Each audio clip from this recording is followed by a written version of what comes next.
I mean, barrels I always look at as, another ingredient.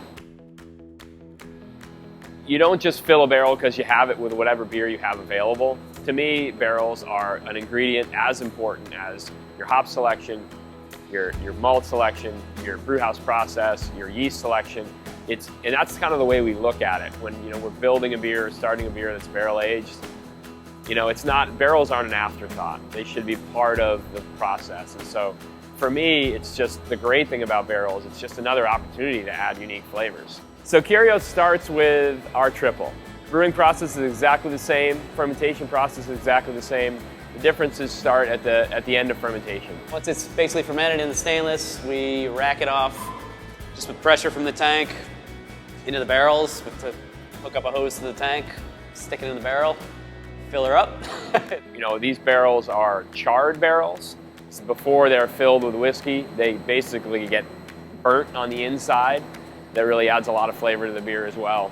So while the beer sits in those barrels, it takes on some of these charred oak flavors. Also a lot of vanilla. Some people get coconut out of the beers.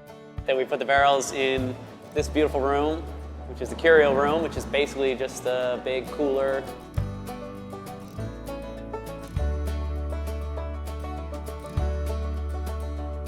Aging beer in a barrel is a little bit of a balancing act because, if you look at technical brewing, oxygen's the enemy of beer, and in most cases it is.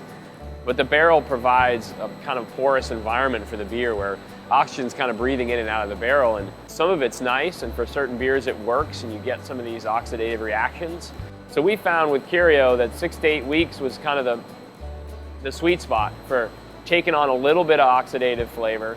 You kind of get maybe a little bit of a candied sugar cookie kind of aroma and flavor from the beer. Right in the get-go with Curio, we found that blending back a little bit of freshly non-oaked beer really opened the beer up a lot.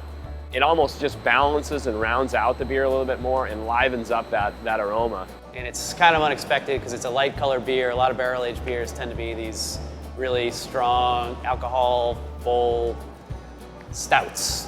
The beer starts to take on a lot of flavors from the barrel.